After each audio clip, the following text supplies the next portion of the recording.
అబ్షలోము గారు వివరించక ముందు మన మధ్యలో ఉన్న శామ్యుయల్ పాస్టర్ ఇప్పుడు మనల్ని ప్రార్థనలో నడిపిస్తాడు. ప్రార్థన చేసుకుందాం.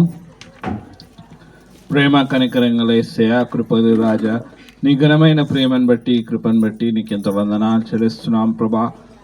మరి నాయన ఈ మధ్యాహ్న కాల సమయంలో ప్రభా మరి నాయన వాక్యాన్ని ధ్యానించుకోవడానికి చిన్న సమయాన్ని బట్టి నీకు ఎంత వందనాలు చెల్లిస్తున్నాం ప్రభా. ఈ సమయంలో ప్రభా నీ దైవజనుడు మరి నాయన వాక్యాన్ని అందిస్తుండగా అతను మరుగుపరిచి అనేకమైన ఆత్మీయ హెచ్చరికలను మరి నాయన ఈ ఇంటి వారికి అనుగ్రహించమని మాకును అనుగ్రహించమని వేడుకుంటున్నాడు ప్రభా.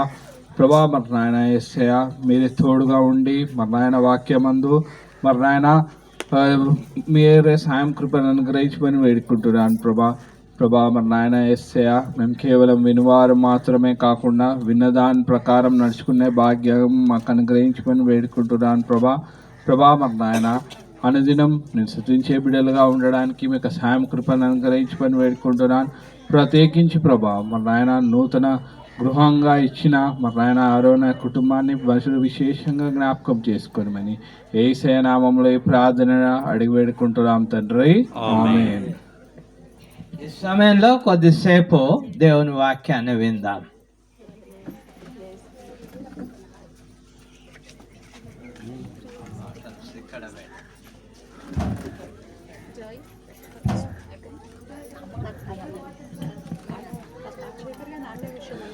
మంచిది. ఈ సమయంలో మరి దేవుని యొక్క వాక్యాన్ని విందాం. చాలా సంతోషకరమైన సమయం, అందరికీ కూడా సంతోషించగినటువంటి సమయం గనక ప్రభువుకి ఎంతైనా మనము కృతజ్ఞతాస్తుతులు చెల్లించే వారమై ఉన్నాము. లోకంలో మరి జీవించినంత కాలం అమ్మా ఇక్కడ ఉన్నారా?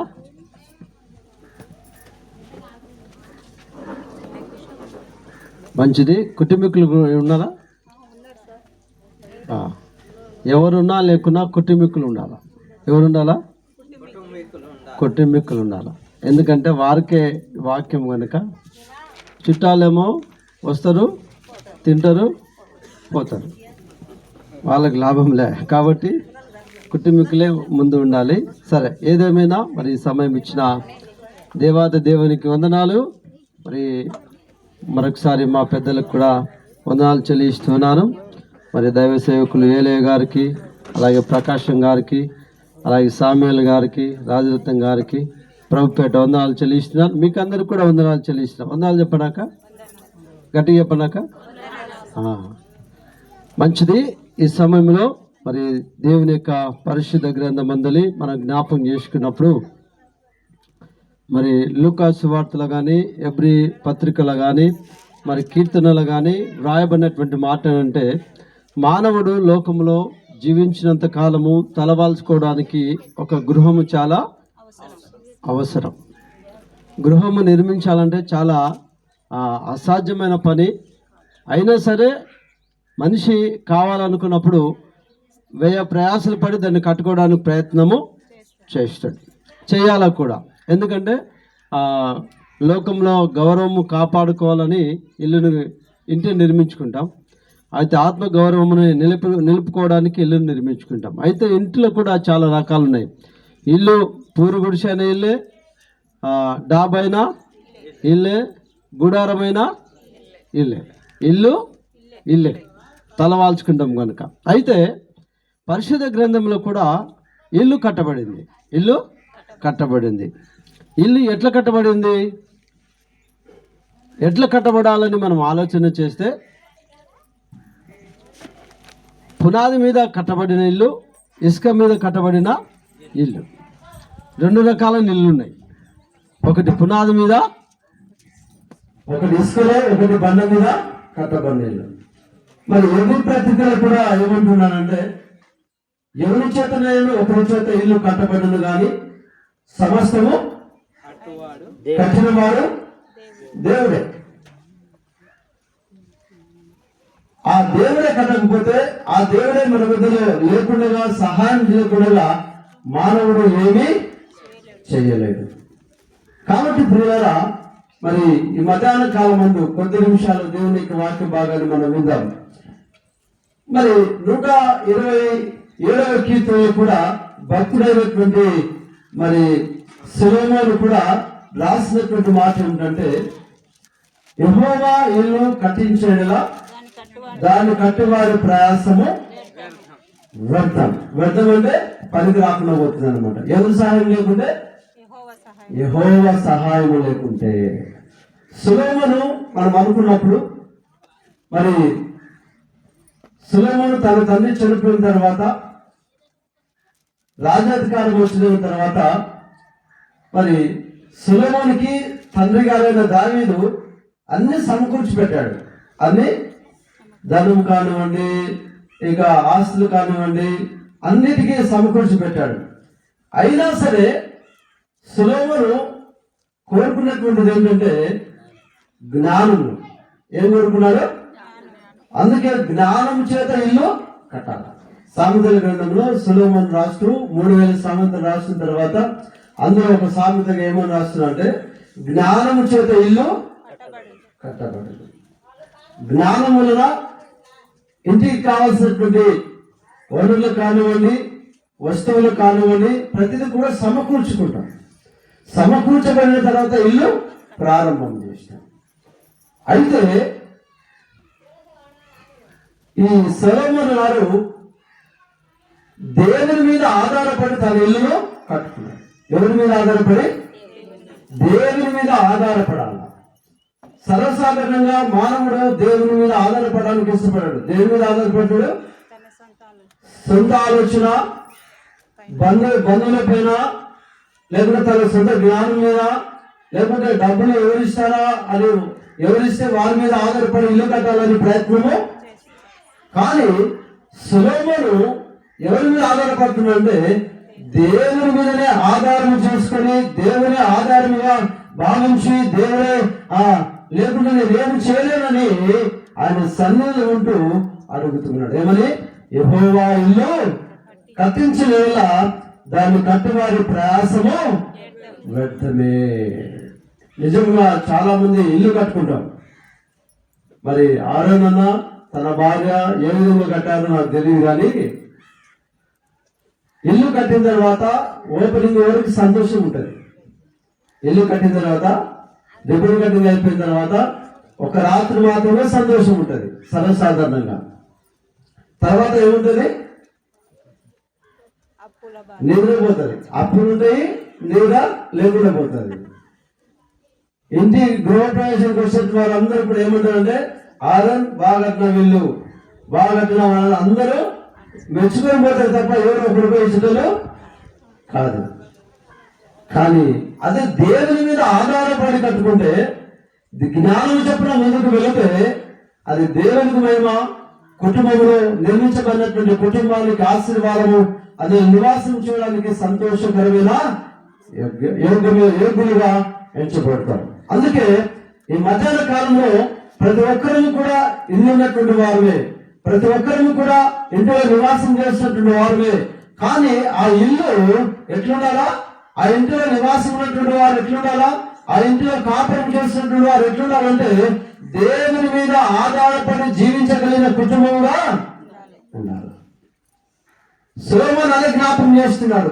అయ్యా, మనుషులను నమ్ముకుంటే ప్రయోజనం లేదు, మనుషుల మీద ఆధారపడితే ప్రయోజనం లేదు. నీవే నాకు ఆధారం కనుక, నీవే నా కేడము కనుక, నేను నీ మీద ఆధారపడితే నన్ను నువ్వు పూర్ణ శాంత గలవాడిగా చేస్తావని సొలొమోను జ్ఞానముతో విధేయత కలిగి, తగ్గింపగలిగి, దేవుని సన్నిధి మీద ఆధారపడి తన ఇల్లు నిర్మించుకున్నాడు. అందుకే బండ మీద కట్టబడి ఇల్లు ఎట్లుంటది? గట్టిగా వాన వచ్చినా, గాలి వచ్చినా, ఏది వచ్చినా ఆ ఇల్లు పడిపోదు. దేవుని చేత, దేవుని జ్ఞానం చేత, దేవుని ఇష్ట ప్రకారముగా కట్టబడినటువంటి ఇల్లు ఆత్మ సంబంధమైన ఇల్లు ఎన్ని ఒడిదుడుకులు వచ్చినా, ఎన్ని ఆపదల వాటిలున్నా, ఎన్ని తుఫానులుగా చెలరేగినప్పటికీ విశ్వాసతలో ఎప్పుడు కూడా వెనుకంజ వేయదు. దేవుని ఆరాధించడానికి సిగ్గుపడలే పడదు. ఎప్పుడు ఆ కుటుంబకులు, ఆ గృహము, ఎవరి మీద ఆధారపడినప్పుడు? దేవుని మీద ఆధారపడి జీవించినప్పుడు, దేవుని మీద ఆధారపడి బ్రతుకున్నప్పుడు ఆ ఇల్లు ఎప్పుడు కూడా శ్రమలు వచ్చినా, ఏదైనా వచ్చినా, ఎగతాళి కలిగినా భయపడదే. ఎందుకంటే వారు ఎవరి మీద ఆధారపడ్డారు? దేవుని మీద. ఒక ఇల్లు నిర్మించబడిందంటే దేని మీద ఆధారపడుతుంది? మనం వేసినటువంటి బేస్ మఠం మీద ఆధారపడి ఉంటుంది, పునాదుల మీద ఆధారపడి ఉంటుంది. అందుకే మన ఆత్మీయ జీవితంలో కూడా మన ఆత్మీయ జీవితంలో మనం పడిపోకుండా ఉండాలంటే, ఆత్మీయ స్థితిలో అభివృద్ధి చెందాలంటే, ఆత్మీయ స్థితిలో విశ్వాసాన్ని కాపాడుకోవాలంటే నువ్వు, నీ కుటుంబము ఎవరి మీద ఆధారపడాలా? దేవుని మీద ఆధారపడాలా, మనుషుల మీద కాదు, మనుషుల ఆలోచన మీద కాదు. కాబట్టి ప్రియుల మొట్టమొదటిగా కుటుంబీకులు ఎట్లుండాలంటే ప్రియులారా, దేవుని మీద ఆధారపడి జీవించే వారికి ఉండినప్పుడు ఆ ఇంట్లో ఎప్పుడు కూడా ఏమి తక్కువ కాదు, నూనె తక్కువ కాదు, పిండి తక్కువ కాదు. అలాంటి కుటుంబం కొరకై దేవుడు ఎదురు చూస్తూ ఉన్నాడు. సొలొమోను జ్ఞాని, సొలొమోను ధనవంతుడు, సొలొమోను విధేయత కలిగిన వ్యక్తి అయినప్పటికీ దేవుని మీద ఆధారపడ్డాడు. కొన్ని సందర్భాలలో కుటుంబంలో ఇల్లు కట్టక ముందు ఒక భక్తి ఉంటుంది, ఇల్లు కట్టిన తర్వాత ఇంకో భక్తి చేస్తారు. అంటే అవసరతలన్నీ తీరిపోయాక దేవుని సన్నిధికి దూరం అయిపోతూ ఉంటారు. అవసరం తీరక ముందు మందిరాన్ని కానివ్వండి, పాస్టర్ గారు కానివ్వండి, ప్రార్థనలు కానివ్వండి, ఎడతెగక చేస్తూ ఉంటారు. కానీ అన్ని అవసరతలు అయిపోయాక దేవుని సన్నిధిని మర్చిపోతారు.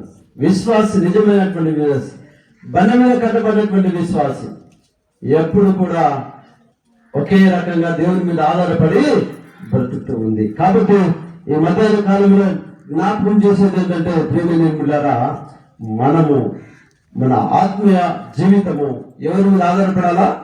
దేవుని మీద ఆధారపడి బ్రతకాలా.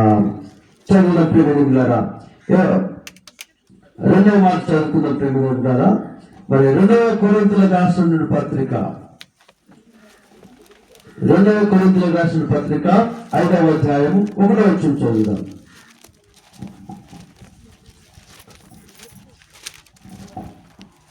భూమి మీద మన గుడారమైన ఈ నివాసం శిథిలమైపోయినను చేతి పని కాక దేవుని చేత కట్టబడినదయో నిత్యమైనదినైన నివాసం పరలోకమందు మనకున్నదని ఎరుగుదుము. ఎక్కడుందమ్మా మన ఇల్లు? అక్క మాటలు, మీరు మాటలు బంద్ చేయాలా? మాటలు బంద్ చేస్తే వాక్యం బంద్ చేయాలి. మీరన్నా మాట్లాడండి, మేమన్నా మాట్లాడతాం. ఎందుకంటే ఎంతో బాగా ఉమ్మరిస్తుంది. మీ బాధ నాకు కూడా అర్థమైంది, నాకు కూడా చెప్పులు పడుతున్నాయి. మా సార్లు ఎన్నికలు ఉన్నారు, మీరు ముందు ఉన్నారు కాబట్టి సరే కొద్ది నిమిషాలు సహిద్దాం, తప్పదు అన్న నన్ను పిలిపించాడు కాబట్టి. అయితే ఈ గుడారం శిథిలమైపోతుంది, కానీ అసలు శిథిలైన గుడారం ఎక్కడ ఉంది? పరలోకం ఉంది. ఆ గుడారం నిర్మించుకోవడానికి, ఆ గృహాన్ని గట్టిగా బలపరచడానికి లోకంలో మనం ఎవరి మీద ఆధారపడాలా? దేవుని మీద ఆధారపడాలి. దేవుని మీద ఆధారపడితే పరలోకం ఉన్నటువంటి ఆ యొక్క గుడారము స్థిరమైనది కనుక, బలమైనది కనుక, ఎన్నడూ స్థితిలమై పడిపోనిది కనుక ఎప్పుడు కూడా అందులో ఎప్పుడు ఎల్లవేళలా సంతోషంగా ఉంటాం. అది ఎప్పుడు దొరుకుతుంది? ఆయన నిలిచి ఉన్నప్పుడు, ఈ భూమిని మనము విడిచినప్పుడు. పరలోకం ముఖం వస్తుందా మనకు? యేసుక్రీస్తు నమ్ముకుంటేనే వస్తుందా? బాప్తం తీసుకుంటేనే వస్తుందా? రాదు. బాప్తం తీసుకుంటే శ్రమలు స్టార్ట్ అవుతాయి, కానీ ఏమి రాదు నీకు. చాలా మంది భ్రమ ఏంటంటే యేసుక్రీస్తు నమ్ముకుంటే ఆశీర్వదించబడతాం, బాప్తం తీసుకుంటే పరలోకానికి పోతామని భ్రమలో ఉంటాం క్రైస్తవము. అది కానే కాదు ప్రేమిలారా. మొట్టమొదటిగా ఆత్మీయ స్థితిలో పడిపోకుండా మన గుడారమైనటువంటిది శిథిలమై పోకుండా ఉండాలంటే స్థిరమైనటువంటి గుడారం కొరకు మనం భూమి మీద ఏం చేయాలా? ప్రయాస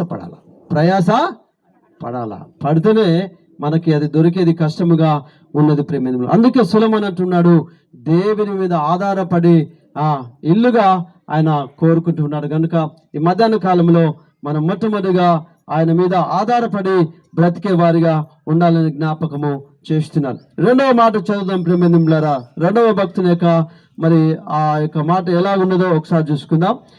యెహోషువ గ్రంథము 24వ అధ్యాయము 5వ వచనంలో మనము చూసుకున్నప్పుడు చక్కని మాటలు. మరి మోషే తర్వాత మరి యెహోషువ ఇశ్రాయేలు ప్రజలు నడిపించినటువంటి క్రమంలో ఆయన ఒక మాట అక్కడ జ్ఞాపకం చేస్తున్నాడు. యెహోషువ తన కుటుంబం నివాసం ఉన్నటువంటి స్థలములలో ఎవరున్నారు? అన్యులు కూడా ఉన్నారు. ఆ స్థలము చుట్టుపక్కల అంతా కూడా ఎవరున్నారు? అన్యులు ఉన్నారు. వారి మధ్యలో ఎవరున్నారు? యెహోషువ కుటుంబం కూడా ఉన్నది. కానీ యెహోషువ వారితో అన్నటువంటి మాట ఏమిటంటే, మీరు పూర్వము పూజించినటువంటి దేవతలకు మీరు పూజించుకుంటే పూజించుకోండి, కానీ నేను నా కుటుంబం అయితే ఎవరిని సేవిస్తాము? యెహోవాను సేవిస్తాం. యెహోవాను సేవిస్తాము. మనము కూడా మన కుటుంబం, మన భార్య పిల్లలు ఎవరిని సేవించాలా? యెహోవాను సేవించాలా. అలాంటి కుటుంబం నేను నా ఇంటి వారును యెహోవాను సేవించేదము. ఎందుకంటే మన పరలోకపు ఇల్లు ఇక్కడ లేదు గనుక, ఈ గుడారం శిథిలమైతుంది గనుక దీని గురించి ఆలోచించక, దీని గురించి ప్రయాసపడక పరలోకమైనటువంటి పౌరస్థితిని సంపాదించుకోవడానికి మనం ప్రయత్నము చేయాలా. యెహోషువ అంటుండే అన్యుల మధ్యలో అతను జీవించినది, అతను గడుపుతున్నటువంటి కాలము, ఆ యొక్క మరి ఆ స్థలంలో ఉన్నటువంటి వాతావరణం అంతా కూడా అన్యుల వాతావరణం అక్కడ ఉన్నట్టుగా మనం చూస్తాం ప్రియులరా. కానీ యెహోషువ మటుకు ఏమని సాక్ష్యం చెప్తున్నాడు? మీరు వచ్చినా రాకపోయినా, మీరు ఆరాధించినా ఆరాధించకపోయినా, నేను మటుకు నా భార్య పిల్లల మటుకు నన్ను సృజించిన యెహోవాను మటుకే సేవిస్తాము. చాలా మంది గృహ ప్రతిష్ఠ చేసేటప్పుడు పాస్టర్ రాకముందే ఏం తీసుకోవద్దురాక? కుండ తీసుకువచ్చారు. లోకాచారం. క్రైస్తవుడు, నిజమైన క్రైస్తవుడు అవన్నీ ఏవి చేయడు. దైవ సేవకులు రావాలా, రిబ్బన్ కటింగ్ చేయాలా, ప్రార్థన చేయాలని కోరుకుంటాడు. కానీ కొంచెం అటు ఇటు ఉన్న వాళ్ళు ఎట్టుంటారు? వీళ్ళంతా గోడ మీద పిల్లి లాంటి భక్తులు అనమాట. ఎలాంటి వారు? గోడ మీద పిల్లి అంట. అవకాశం వస్తే ఇటు దుంకడానికి, అవకాశం వస్తే ప్రయత్నం చేస్తే. పైగా మనం ఏం చేస్తామంటే నటిస్తాం, క్రైస్తవులమని నటిస్తాము. కానీ అన్యుల మధ్యలో ఉన్నటువంటి యెహోషువ నటించడం లేదు. వాస్తవంగా చెప్తున్నటువంటి మాట ఏమిటంటే, మీరు వచ్చినా రాకపోయినా సంబంధం లేదు, నాకు నా దేవునికి సంబంధము. క్రైస్తవుడు ఎప్పుడు కూడా రెండు వైపులా ఉండకూడదు, ఒకే వైపు ఉండాలా. ఎందుకంటే సత్యమైన దేవుడు, నిజమైన దేవుడు, లోక రక్షకుడు గనుక, నీ కొరకు నా కొరకు ప్రాణం పెట్టి తిరిగి లేచిన దేవుడు గనుక, ఆ దేవుని వెంబడించినటువంటి మనము, ఆయన ఒప్పుకున్నటువంటి మనము ఒకటే సాక్ష్యం కలిగి ఉండాలా. ఏమైనా సరే, చావైనా బ్రతుకైనా, ఉన్నా లేకున్నా, తిన్నా తినకపోయినా, కట్టినా కట్టకపోయినా, నేను మటుకు యెహోవానే సేవిస్తా, యెహోవానే ఆరాధన చేస్తా అని సాక్ష్యము పలుకుతున్నట్టుగా మనం చూస్తున్నాం ప్రియమైన. అంటే యెహోషువ దేవునితో ఏం చేస్తున్నాడంటే ప్రతిజ్ఞ చేస్తున్నాడు. ఏం చేస్తున్నాడు? ప్రతిజ్ఞ అనగా వాగ్దానం తీస్తున్నాడు. ఎవరితో? దేవునితో వాగ్దానం చేస్తున్నాడు. మనం ఎవరితో వాగ్దానం చేశాము? ఎప్పుడు చేసినాం వాగ్దానం చెప్పండి? సంవత్సరం కోసం. నేను బాప్తిని తీసుకున్నప్పుడు వాగ్దానం చేస్తాను. ఏమని చేస్తాము వాగ్దానము? అమ్మా, నువ్వు ఎప్పటి వరకు నమ్మకము ఉంటావని దైవసేవకుడు అడిగితే అప్పుడు ఏం చెప్తావు? మరణం వరకు నమ్మకం. ఇంటికి వచ్చిన తర్వాత సాయంత్రం అయ్యేసరికి మళ్ళా ఏదా అదే వాగ్దానం ఏమైపోతుంది? నీళ్ళ వరకు అయిపోతుంది, ఆ ఏటి వరకు అయిపోతుంది ప్రియమైనరా. కానీ యెహోషువ అది మర్చిపోవడం లేదు. ఏమైనా సరే ప్రభువా, నీతో ప్రతిజ్ఞ చేస్తున్నా, నీ కొరకు నేను గట్టిగా నిలబడతా. ఎవరు? యెహోషువ ఒక్కడే కాదు, తన భార్య పిల్లలతో సహా అంత కుటుంబం అంతా, ఇల్లంతా. కుటుంబం అంటేనే ఇద్దరు లేక ముగ్గురు కలిగినటువంటి వారే కుటుంబముగా పరిగణలోకి తీసుకుంటాం ప్రేమేనంలారా. అయితే యెహోషువ ఇల్లు మరి దేవుని చేత ప్రతిజ్ఞ చేసేదిగా కనబడుతుంది. మొట్టమొదటిగా మరి సొలొమోను ఎట్లుంది? దేవుని మీద ఆధారపడిన ఇల్లుగా కనబడుతుంది. రెండవ ఇల్లుగా యెహోషువ ఇల్లు ఎట్లున్నది? దేవునితో వాగ్దానం చేసుకున్నటువంటి ఇల్లుగా ఉన్నది. మరి నువ్వు నేను కూడా ఎలాంటి వాగ్దానం చేశామో, ఎలాంటి జీవితాన్ని జీవిస్తామో ఒక్కసారి మనము ఆలోచన చేసుకోవాలి ప్రేమ నిమిషాలు. ముందుకు వెళ్దాం, సమయం లేదా ఇంకా మళ్ళా అయ్యగారు బోధించాలి కనుక త్వరగా ముగిస్తాను. మరి చదువుదాం ప్రేమిలారా. యోహాను సువార్త 14వ అధ్యాయం 2వ వచనం.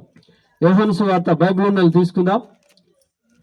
నా తండ్రి ఇంట అనేక నివాసములు కలవు, నా తండ్రి ఇంట అనేక నివాసములు కలవు, లేని ఎడల మీతో చెప్పుదును, మీకు స్థలము సిద్ధపరచ వెళ్ళుతున్నాను. అంటే ఇక్కడ మనం చూస్తున్నటువంటి సందర్భాన్ని జ్ఞాపకం చేసుకుంటే ప్రేమేంలరా, యేసుక్రీస్తు ఇంట్లో, యేసుక్రీస్తు ఉన్న ఇంట్లో ఏముంటాయి? సంబంధాలు ఉంటాయి. ఏ సంబంధాలు? మంచి సావాసం కలిగిన సంబంధాలు అంటే 2 రకాలు కదా, మీకు తెలుసు అది. కానీ మనకు కావాల్సింది ఎవరితో సంబంధం ఉండాలా? క్రీస్తుతో సంబంధం ఉండాలి, క్రీస్తుతో సవాసం ఉండాలి, క్రీస్తు మీద ఆధారపడి బ్రతికిన కుటుంబముగా మనం లోకములో కనబడాలి ప్రేమేంలారా. అప్పుడు దేవునితో సంబంధాలు పెట్టుకుంటే నీ ఇల్లు ఎట్లుంటది? సువాసనతో నింపబడుతుంది. ఏందో నింపబడుతుంది? సువాసనతో. ఎప్పుడు పాటలు, ఎప్పుడు ప్రార్థన, ఎప్పుడు వాక్యము వినబడుతుంది. ఎక్కువగా మనం గమనించినప్పుడు, ఎక్కువగా లోకంలో చూసినప్పుడు క్రైస్తవుని ఇంట్లో ఏముంటాయమ్మా? సువాసన ఉంటుందా?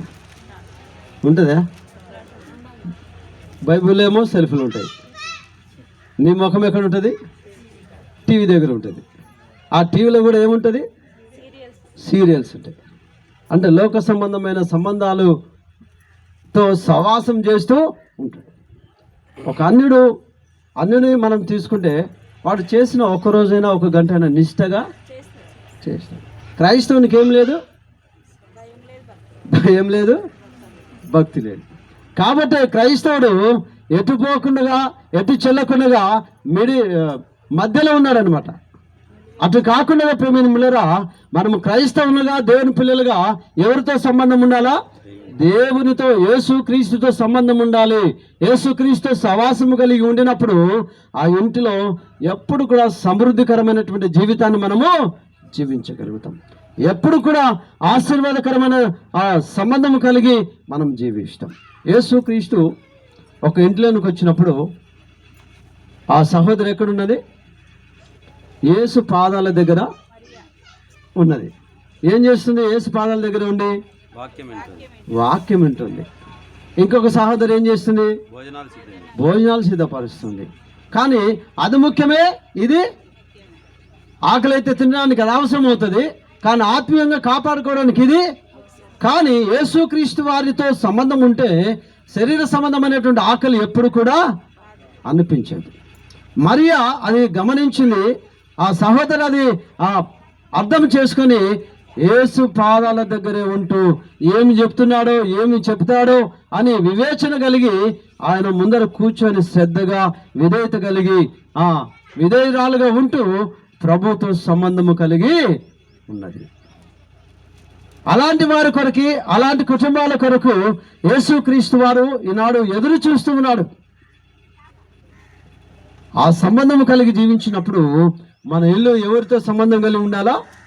యేసుక్రీస్తుతో సంబంధము కలిగి ఉండాలా. అప్పుడే మనం లోకములో కలిసిపోకుండా ఉండడానికి మనకు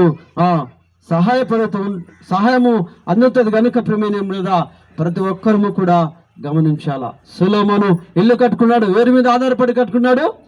దేవుని మీద ఆధారపడి కట్టుకున్నాడు. అలాగే యెహోషువ ఎట్లున్నాడు? తీర్మానం చేసుకున్నాడు, వాగ్దానం చేశాడు, ప్రభువా చావైనా బ్రతుకైనా నీ కొరకే ప్రభు అని గొప్ప సాక్ష్యం కలిగి ఉన్నాడు. మన కుటుంబం కూడా గొప్ప సాక్ష్యం కలిగి ఉండాలా. 3వ ఇల్లుగా ఎవరితో సంబంధం కలిగి ఉండాలా? యేసుక్రీస్తుతో మనం సంబంధము కలిగి ఉండాలా. లోకంలో అంటారు కదా, తాగుబోతోంది పోతే వాన అలవాట్లు ఈడు కూడా వస్తాయి. కాబట్టి మనం మంచి వాళ్ళతో అలవాటు చేసుకుంటే మంచి స్నేహమే వస్తుంది. తప్పుపోయిన కుమారుడు కథ తెలుసు కదా అందరికీ. ఆయన తప్పుపోయినాడు స్నేహితులతో కలిసి. మళ్ళీ తిరిగి రాగానే తండ్రి ఇంట్లో ఏం జరిగింది?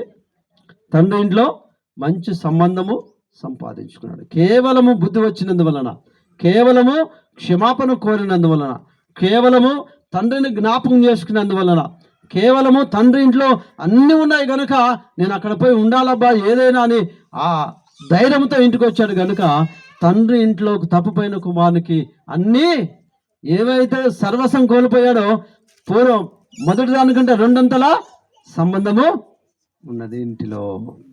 మన తండ్రి అయినటువంటి యేసుక్రీస్తు వారు కూడా నువ్వు చెడిపోయినా బాధపడినా ఆయన నీతో సంబంధం పెట్టుకోవడానికి ఎప్పుడు కూడా దూరము కాడు. కనుక మనము క్రైస్తవులు అనేటువంటి మనము దేవుని కుటుంబాలుగా జీవిస్తున్నటువంటి మనము ఇల్లు కట్టుకోవడమే కాకుండా మన ఆత్మ సంబంధమైన ఇంటిలో కూడా దేవుడు ఉండాలని మనం ఆశ కలిగి, ఆతృత కలిగి, ఆవేదన కలిగి, కలవరము లేకుండా నిలవరమైన పట్టణం కొరకు మనము ఎదురు చూస్తున్నప్పుడు తప్పకుండా మన కుటుంబాలను భూమి మీద కుటుంబ సరిహద్దులను ఏం చేస్తాడు? దేవుడు విశాలపరుస్తాడు. ఆ విశాలతనే దేవుడిచ్చు ఆశీర్వాదము. నిత్యము నేను ఆశీర్వాదము నన్నున్నట్లుగా నీ ఆశీర్వాదం ఎవరింట్లో ఉండాలా? ఇంటిలో ఉండాలా. ఈ దినమున మరి ఆహారన్న తన సత్యమని చక్కటి నీళ్లను నిర్మించుకున్నాడు.